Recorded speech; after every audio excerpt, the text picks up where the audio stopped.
In this video, we are going to be talking about two popular diets, being the Paleolithic diet and the Ketogenic diet. These two diets have been popular at least over the last 5 or so years. And so we're going to take a look at what exactly these diets entail and what some potential benefits are, as well as some drawbacks to those diets. Before we hop into this mini lecture, I did want to give a personal stance as far as what I think about dieting, and that being, I don't really believe in dieting. I think that if we focus on what good nutrition principles are and we stick to those principles while also incorporating exercise, then weight loss is definitely achievable. With diets, often they can be expensive, they can be hard to maintain, and this can discourage people from pursuing weight loss in the future. So that's where I stand. Personally, I underwent weight loss a few years ago, gained a lot of weight in college, didn't have the time to exercise and couldn't afford good foods. And it was easier for me just because obviously I studied nutrition, so I had that information already at my disposal. But by practicing what I knew about good nutrition and by incorporating exercise as well, without going on a diet, I was able to achieve the weight loss that I was looking for. All right, I'll step off of my soapbox now, and we will get started with the actual lecture. Let me just share my screen. Here we go. Okay, Paleolithic and ketogenic diets. First, we'll start with Paleolithic, or as you probably all are more familiar with, Paleo. So with the Paleo diet, there's certain things that are included and are excluded from this diet. So the diet has an emphasis on lean meats. I capitalized that, put an asterisk next to it, because as we'll talk about in the next slide, this doesn't always get communicated when people are going onto this diet. So lean meat's important, fish, nuts, seeds, low glycemic fruits and vegetables. So some examples of fruits would be apples, apricots, pears, oranges, vegetables, ones that have more water, so spinach, etc. In extreme cases on this diet, fruits and vegetables are actually eliminated. This is pretty rare though. I don't think most people on paleo actually do that, but some people do. There's also a de-emphasis on processed foods, even including canned and frozen fruits and vegetables. Again, I think that's a personal choice for someone that goes on the paleo diet. That's not necessarily a requirement, but there are people who really emphasize the idea of fresh.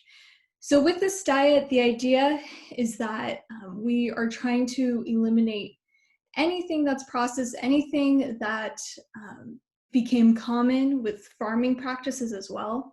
So things such as dairy products are eliminated, as well as legumes. So things like lentils, those are not included on this diet, and also grains. So any bread products, those are not going to be included on this diet.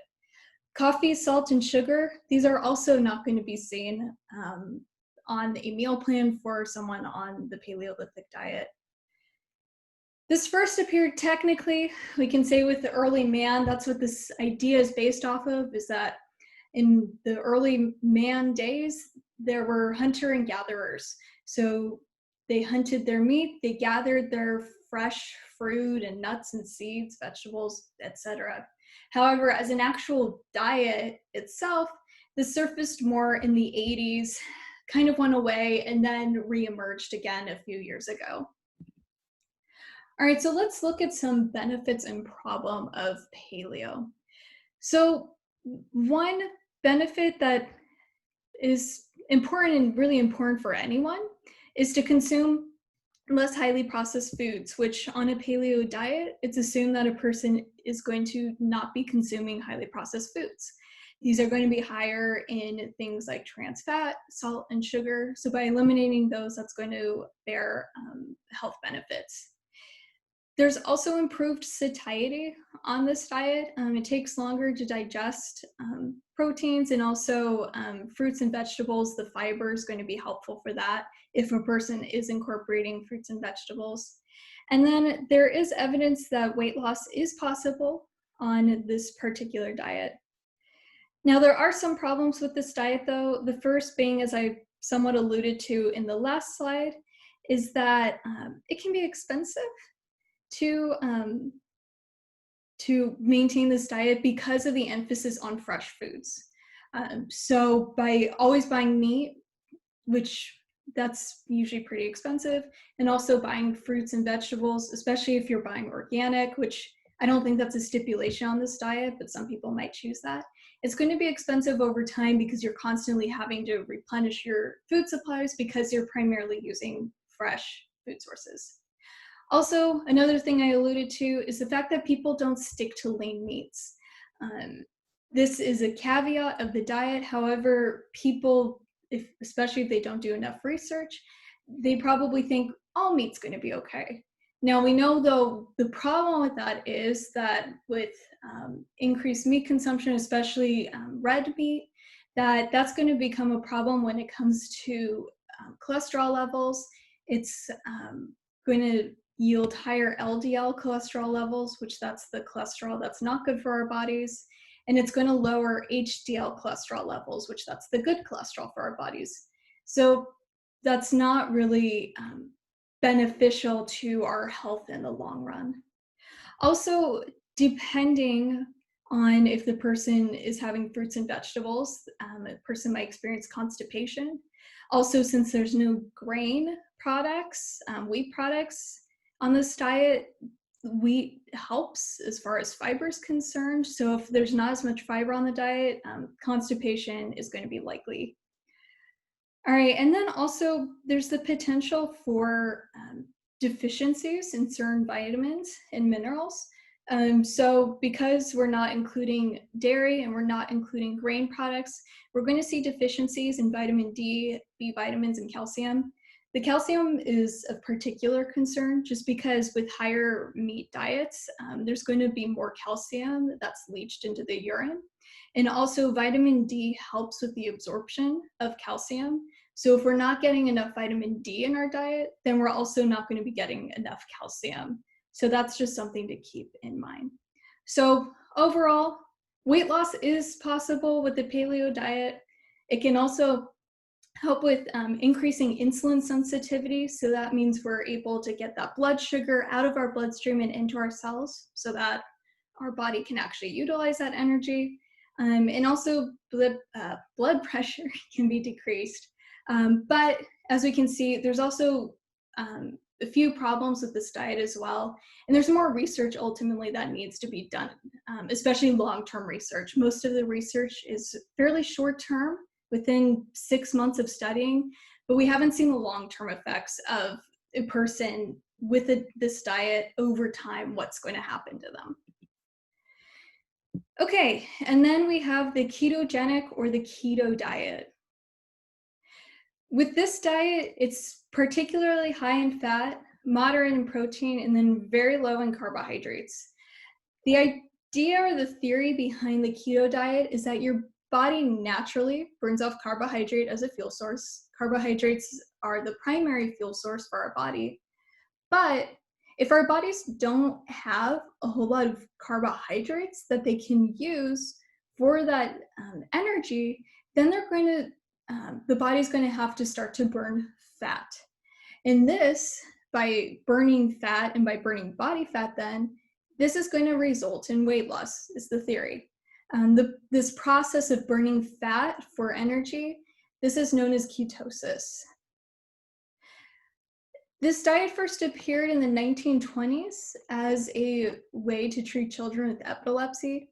They're also looking to see if the ketogenic diet would be effective for diseases such as Parkinson's as well. This diet has technically, as the ketogenic diet, been around since the 70s, but it was known as the Atkins diet then. But in recent days, we call it the ketogenic diet now.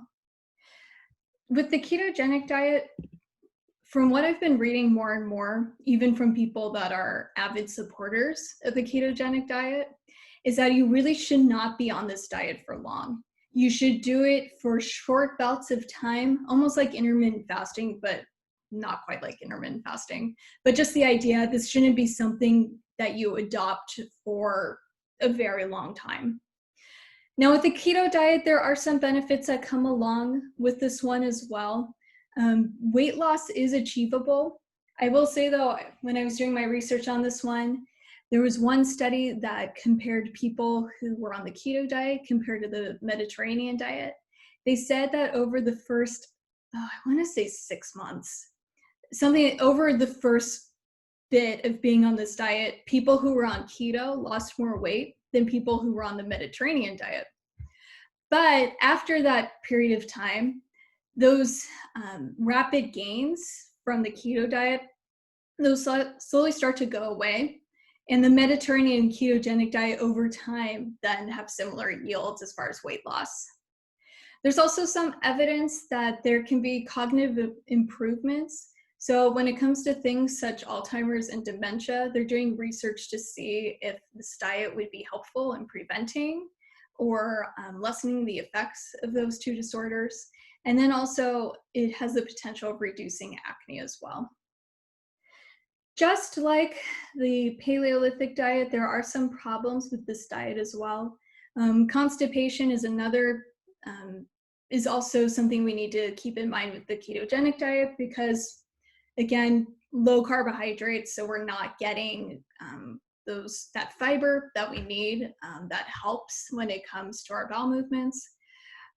This diet can also result in low blood sugar. Again, we're getting very low carbohydrate, and so we might feel the effects of having low blood sugar as a result.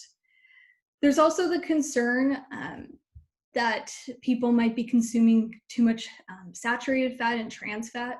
Obviously, and we'll talk about this in another mini lecture, but obviously there are good fats that are very beneficial to our health and that we need to consume those. However, saturated fats and trans fats we very much need to avoid. However, it might be hard to avoid those two fats on this type of diet. We also can see dehydration as a potential side effect. With the elevation of ketone bodies in the blood system, this may lead to dehydration and electrolyte imbalances. And as a result of dehydration, headaches are more likely to result as well. They're still trying to see, again, there's not enough research as far as long-term effects. So we're going to need to wait on that. I'd be especially curious just because of the overemphasis on fat, what cardiovascular diseases will look like in people